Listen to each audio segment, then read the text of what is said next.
Bonjour à tous et bienvenue pour ce 65e congrès de l'Ordre des experts comptables. Nous sommes aujourd'hui à Strasbourg pour parler d'un sujet pas des moindres, à savoir le financement des entreprises. Et pour ce faire, je suis accompagnée de Mathilde Jacquemet. Mathilde Jacquemet, bonjour.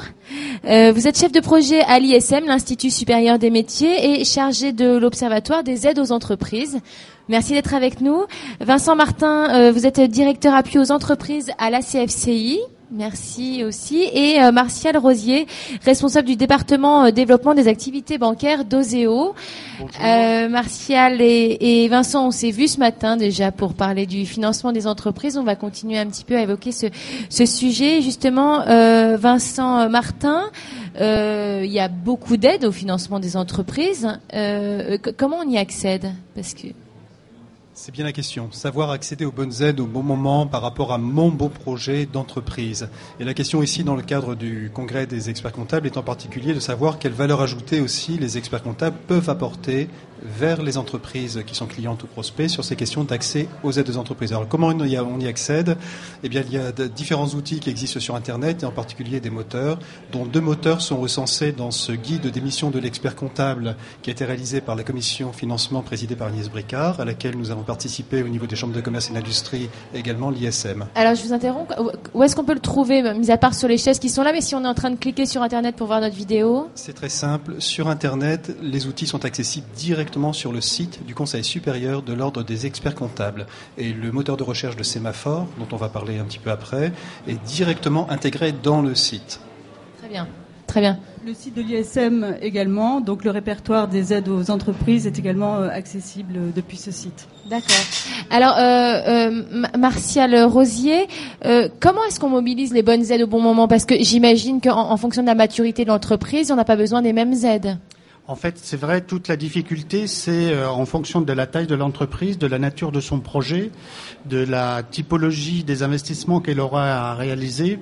Elle aura le choix entre différentes solutions, différents types d'aides qui vont passer par de la subvention, donc définitivement acquise, à l'avance remboursable. Ça, c'est plutôt les entreprises qui vont être dans le domaine de l'innovation.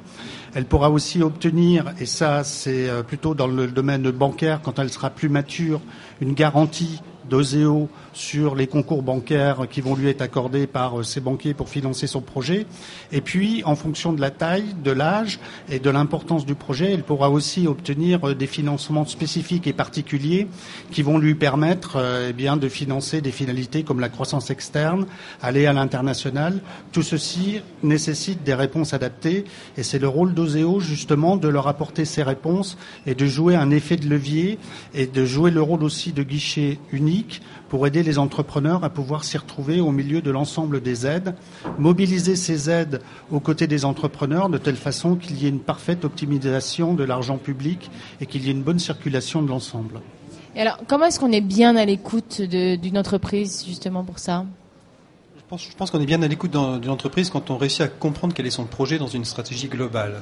Et il ne s'agit pas effectivement d'aller dispenser des aides au fil de l'eau, mais bien de bien comprendre quelle est la stratégie de l'entreprise et à partir de là, disposer de bonnes sources d'informations qui soient sûres, qui soient régulièrement mises à jour, c'est fondamental, et qui permettent donc d'apporter la bonne réponse à l'entreprise.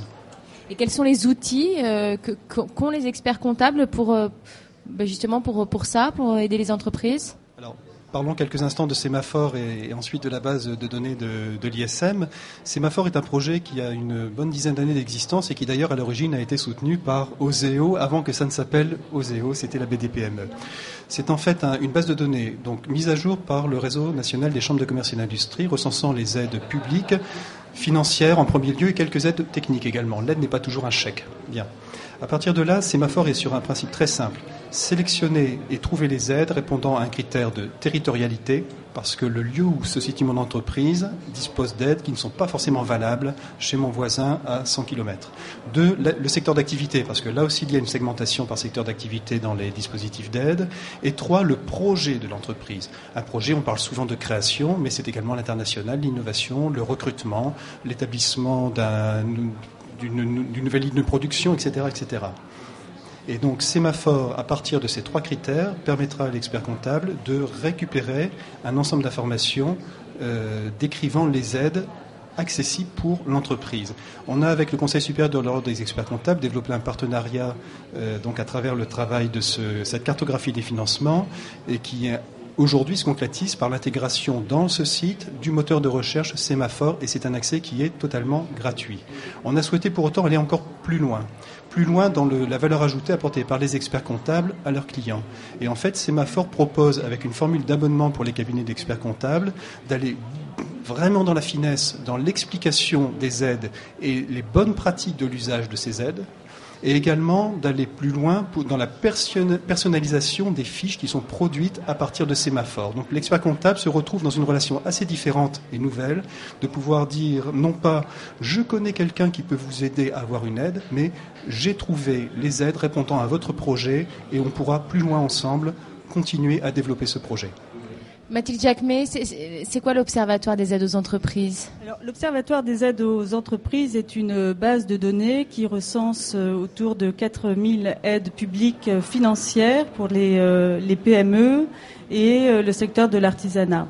C'est une base de données qui a été développée par l'Institut supérieur des métiers, qui existe maintenant depuis 2004 et qui continue à être développée et à progresser. Dans cette base de données, on peut trouver ces aides en croisant deux critères, un critère territorial et un critère de projet d'entreprise.